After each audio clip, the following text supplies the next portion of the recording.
Dr. Narayana Group of Institutions and iCreate Degree College 100% placement. మీ భవిష్యత్తుకి మాది భరోసా.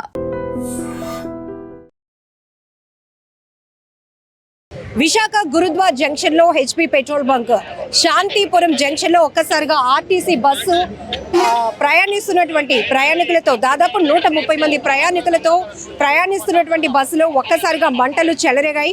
పూర్తిగా మీరు చూస్తున్నారు కాలిపోయినటువంటి పరిస్థితి. 4 ఫైర్ ఇంజన్లు వచ్చి అదుపు చేస్తే గానీ మంటలు పూర్తిగా అదుపులోనికి రాలేనటువంటి పరిస్థితి. చాలా పెద్ద ప్రమాదమే తప్పిందని చెప్పాలి. ఒకవైపు ఇక్కడ మీకు హెచ్పీ పెట్రోల్ బంక్ ఉంది, మరొక వైపు పైన హై టెన్షన్ వైర్లు కూడా ఉన్నాయి.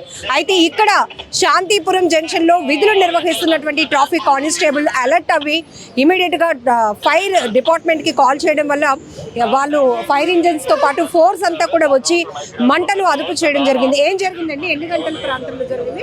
ఇది 8:30 మధ్యలో మేడం. 8:30 మధ్యలో బస్సు ఆగిందనమాట. బస్సు ఆగినప్పుడు పబ్లిక్ అంతా పాసెంజర్ ఉంటారు కదా, దిగిపోయి వెళ్ళిపోతున్నారు. ఏంటి దిగిపోయి వెళ్ళిపోతారని చూస్తుంటే బస్సు నుంచి పొగల్లాగా వస్తున్నాయి. సిగ్నల్ పడినప్పుడే ఈ సిగ్నల్ ఇంకా కదలలేదని నేను ముందుకెళ్ళి చూశాను. ఫ్రంట్కి వెళ్ళి చూడగానే ప్రజలందరూ దిగుతున్నారు. చూస్తే బస్సులో ఫ్రంట్ ఇంజిన్ దగ్గర మంటలు వస్తున్నాయి. డ్రైవర్ లేరు, ఎవరు లేరు, అందరు కిందకి దిగిపోయారు. సరే కదని చాలా ప్రమాదం అవుతుందని చెప్పి ఇంకా ఫైర్ మంటలు ఎక్కువ అవుతున్నాయి. ఎక్కువ అంటే ఇమీడియట్గా కంట్రోల్ రూమ్ వారికి, పోలీస్ కంట్రోల్ రూమ్ వారికి తెలియపరిచాను మేడం. తెలియపరిచి మళ్ళీ లాండ్ పోలీసు 4th లాండ్ వాళ్ళకి తెలియపరిచాను మేడం. ప్రజలకు ఏమీ కాలేదు మేడం, ప్రజలకు ఏమీ కాదు. ఎలా దాదాపు నేను చూసినప్పటికెళ్ళి ఒక 100-120 మంది ప్రజలు, అలా అంటే బాగా ఎక్కువ. యాక్చువల్గా అయితే బస్సు కెపాసిటీ 60-70 మంది అనుకో, కానీ ప్రజలు ఈ మూగిని ప్రజలు వీళ్ళందరూ కలిపి నేను అలా వెళ్ళిపోతుంటే వెంటనే ఇమీడియట్గా మన కంట్రోల్ రూమ్ తెలియపరిచాను. ప్రజలకు ఏమీ కాలేదు, పబ్లిక్ ఏమీ కాదు. వేరంగా స్పందించడం వల్ల, చెప్పడం వల్ల మన ఫైర్ ఇంజిన్ వాళ్ళు వచ్చారు. వచ్చి మొత్తం 2-3 లారీలు వచ్చి బాగా ఫైర్ చేశారు. అందరూ వచ్చారు, మన ప్రెస్ వాళ్ళందరూ వచ్చి బాగా స్పందించి ఒక్కసారిగా ఆర్టీసీ బస్సు అగ్ని కేలల్లో చిక్కుకోవడంతో తీవ్ర భయాందోళనకు గురైనటువంటి పరిస్థితి. ఎందుకంటే టైర్లు పేలిన శబ్దంతో ఒక్కసారిగా అందరూ పరుగులు పెట్టారు. అండ్ హై టెన్షన్ వైర్లు పైనుంచి ఉన్నాయి. ఇటు చూస్తే పెట్రోల్ బంక్ ఉంది. ఇమీడియట్ గా కానీ రెస్పాండ్ అవ్వకపోయి కొన్ని కాస్త లేట్ అయితే అదే కొద్దిగా లేట్ అయితే మాత్రం చాలా ప్రమాదం. ఒక బ్లాస్టింగ్ కూడా అయిందన్నమాట టైరు. వెంటనే ఇమీడియట్లీ ఫైర్తో ఆపించాం. ఇది వేరంగా తెలియపరచడం వల్ల కొంచెం పబ్లిక్కి, ప్రజలకి చాలా అందుబాటులో, చాలా ఎవరికి ఏమీ కాలేదు, గాయాలు కూడా అవ్వలేదు, అంతా సేఫ్గా ఉన్నారు పబ్లిక్ అంతాను. కాకపోతే ఆర్టీసీ బస్సు కాలిపోయిందమ్మా. అది విశాఖ గురుద్వార్ దగ్గర ఉన్నటువంటి పెట్రోల్ బంక్ ఆపోజిట్ లో ఆర్టీసీ బస్సు దగ్ధమవుతున్న దృశ్యాలు మీరు చూస్తున్నారు. అసలు ఏం జరిగింది? ఒక్కసారిగా బస్సు ప్రమాదానికి గురి కావటం. కండక్టర్ గారు ఏమైంది అసలు? మేము కుర్మన్పాలెం నుంచి 7:10కి బయలుదేరామండి. విజయనగరం వెళ్తున్నాం. చాలా విపరీతంగా అయిపోయింది. జనాలు కూడా విపరీతం, అంత ఇంత కాదు, వద్దు అంటున్నా ఎక్కేస్తున్నారు. తర్వాత మరి అది ఇక్కడికి వచ్చేటప్పుడు బండి ఆగింది. వెనకాల ఆటో వాళ్ళు వచ్చి బాబు లోపల నుంచి మంటలు వచ్చేస్తున్నాయి చూసుకుంటే కింద దిగి చూసాము. చూసి అప్పటికే మంటలు వచ్చేస్తున్నాయి. జనాలు అందరినీ కింద దించేసి మేము కింద దిగిపోయాము. అసలు అగ్నిమాపక సిబ్బంది ఎంత ప్రయత్నిస్తున్నా కూడా మంటలు అదుపు రాలేనటువంటి పరిస్థితి ఉంది. మరొక వైపు ఇప్పుడు ఈ బ్లూ కలర్ డబ్బాలో నీళ్ళు మావి కదా, మావి కాదు ఆలివి. సో ఇంకా ఎక్కువ శాతం ఇక్కడ మనకి పెద్ద పెట్రోల్ బంక్ కూడా ఉంది గురుద్వారా జంక్షన్ లో. ఇక్కడ మనం చూసే కనుక ఇది అదుపులోనికి వచ్చే ప్రయత్నం అయితే కనుక అగ్నిమాపక సిబ్బంది చేస్తున్నారు. ఓవర్లోడ్ అంటే ఎంతమంది స్ట్రెంత్ ఉండొచ్చు అంటారు? పొద్దునకే ఓవర్లోడ్ అంటే ప్రజెంట్ బండిలో 130 మంది ఉన్నారు. 130 మంది ఉన్నారు. ఈ సర్వీస్ ఏంటండి? ఎక్కడి నుంచి? విజయనగరం, కోర్మన్పాలెం నుంచి విజయనగరం. కోర్మన్పాలెం టు విజయనగరం అంటే మార్నింగ్కే అంత స్ట్రెంత్ రావటం వల్ల వెహికల్స్ ఫిట్నెస్ లేని పరిస్థితులు కూడా చూస్తున్నాం కదా. బస్ ఫిట్నెస్ ఎట్లా ఉంది? ఫిట్నెస్ బాగానే ఉన్నదండి. మేము రోజు ఇదే బండి, చాటు బండి కదా, రోజు వెళ్తుంటాం కదా. ఈ రోజు చాలా ఎక్కువ అయిపోయాయి. ఆటోలో వచ్చి స్ట్రైక్ అంటున్నారు, దాని మీద ఎక్కువ వచ్చారు. సో ఇక్కడ మీరు సిగ్నల్ లో ఆపేటప్పటికి మంటలు వచ్చాయి. ఆటో వాళ్ళు చెప్పారు మాకు, బాబు ఏదో మంటలు వస్తున్నాయి. సైడ్ నుంచి ఫ్రంట్ డైర్ నుంచి వచ్చాయి. ఆటో వాళ్ళు మాకు చెప్తే మేము చూసి అప్పుడు వాళ్ళందరినీ కింద దించేసాం. అప్పుడు ఫైర్ పెద్ద అయిపోయింది. మీరు అదే బస్సులో వస్తున్నారా? వాళ్ళందరూ వెళ్ళిపోయారు. మా బస్సులు దిగినారు.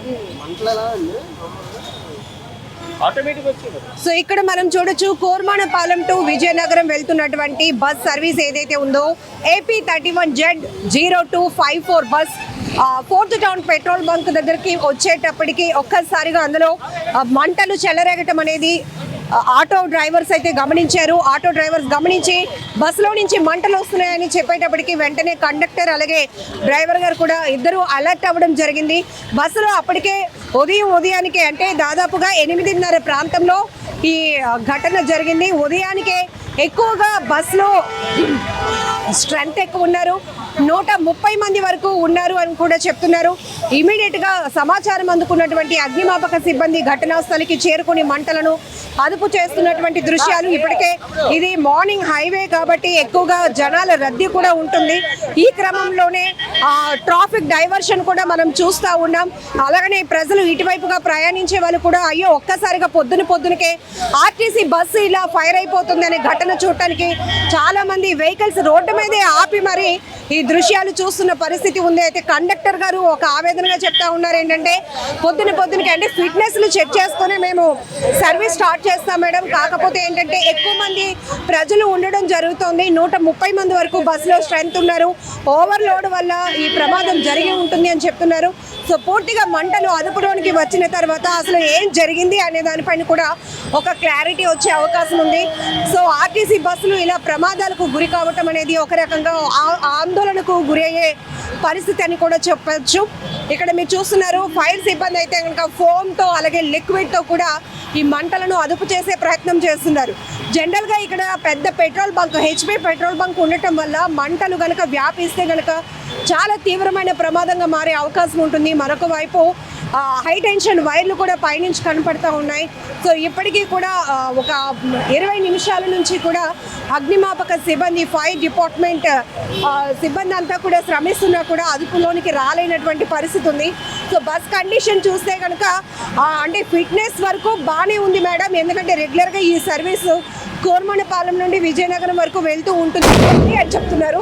సో మరోవైపు మనం చూసాం ఇప్పుడు పరుగులు పెట్టాల్సినటువంటి పరిస్థితి, టైర్లు పేలటంతో ఒక్కసారిగా అందరూ ఒక బాంబు పేలినటువంటి శబ్దం వచ్చింది, ఒక్కసారిగా అందరూ పరుగులు పెట్టాల్సినటువంటి పరిస్థితి వచ్చింది. సో ఎక్కడ చూస్తున్నారు ఈ ప్రమాదం ఖచ్చితంగా ప్రజలు మాత్రం డైవర్ట్ చేయకపోతే ఇటుగా ఇంకా దగ్గరికి వెళ్ళే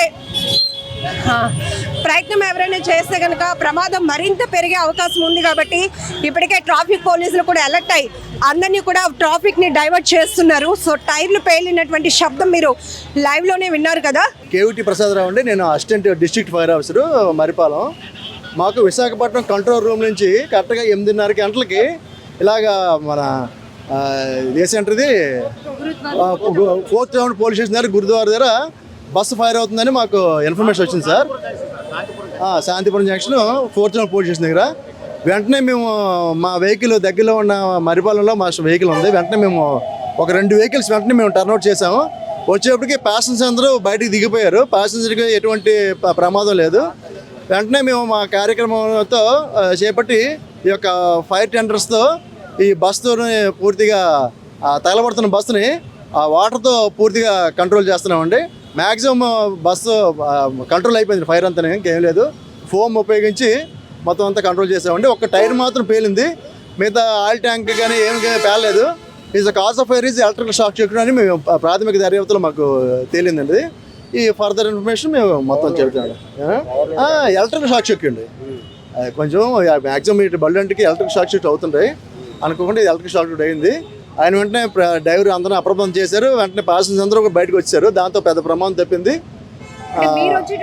మేము వచ్చారు ఫైర్ అవుతుందండి, అంటే ప్రజలందరూ ప్రయాణికులందరూ బయటికి దిగిపోయారు, బస్సు మాత్రం ఫైర్ అవుతుంది. మేము వచ్చిన వెంటనే మా యొక్క వాటర్ టెండర్తో ఉపయోగించి ఈ ఫైర్ని మ్యాక్సిమం 95% కంట్రోల్ అయిపోయిందండి.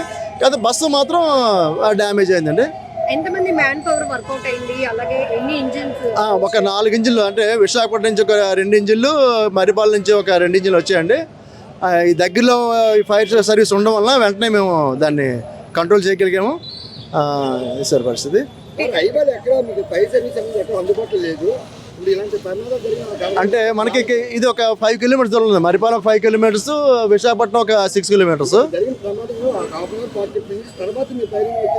అంటే మాకు ఇన్ఫర్మేషన్ రావడం అంత లేట్ అవుతుందండి. అంటే మాకు కంట్రోల్ రూమ్కి ఎవరో చెప్పారు, ఆ కంట్రోల్ రూమ్ మాకు రావడం అయింది. వెంటనే మేము బయలుదేరిపోతాం. విత్ ఇన్ 1 మినిట్లో మేము బయలుదేరిపోతాము. హైవేలో మరి ట్రాఫిక్ అది ఉంటుంది కాబట్టి కొంచెం ఇదైంది.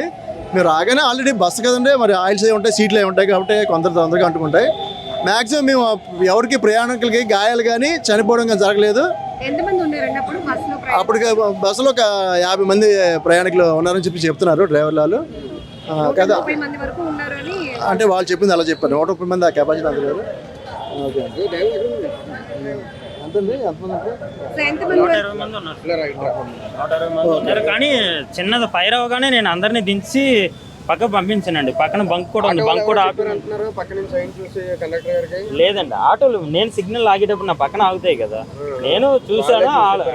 లేదు సార్, నేను చూసి అంత ఆల్ చూసి చెప్పి అంత ఫైర్ అయితే మాత్రం నేను ముందు ఉండను సార్, ఎందుకంటే నాకెందుకు ఫైర్ అయింది. ఫైర్ అనేది టెక్నికల్ ఇష్యూస్ బస్సులో రైజ్ అయ్యాయి. అలాగా ఫైర్ అవ్వదండి, కానీ ఎలక్ట్రికల్ కంప్లైంట్ వస్తుంది.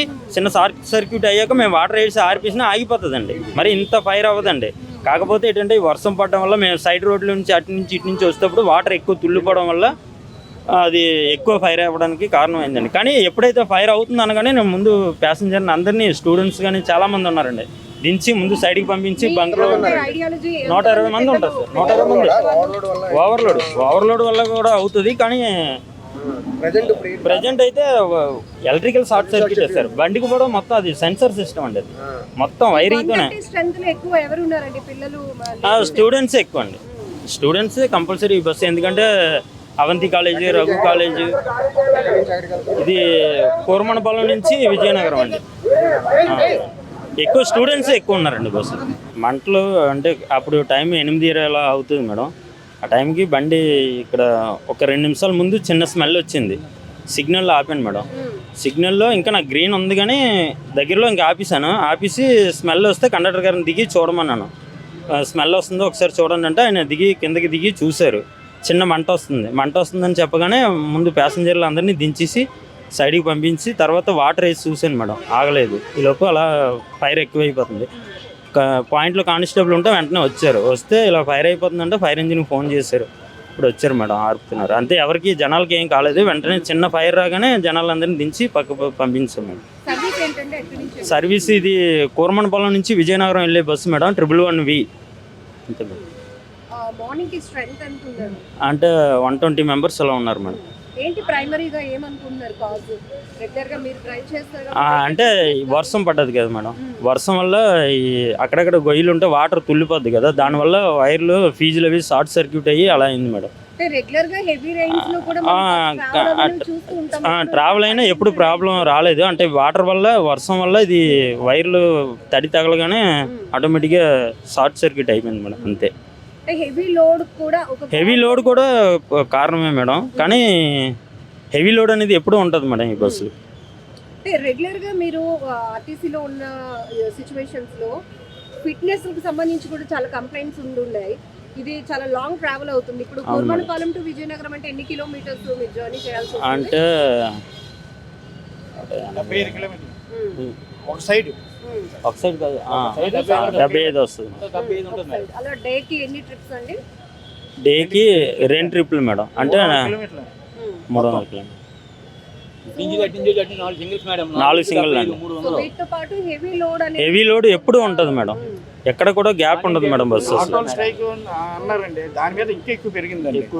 ఆటోల్ స్ట్రైక్ అని అన్నారు, దాని మీద ఇంకా జనాలు ఎక్కువ పెరిగారు. అందువల్ల విపరీతం లోడు 130 దాటిపోయారు. దీని కెపాసిటీ 65 యాక్చువల్గా.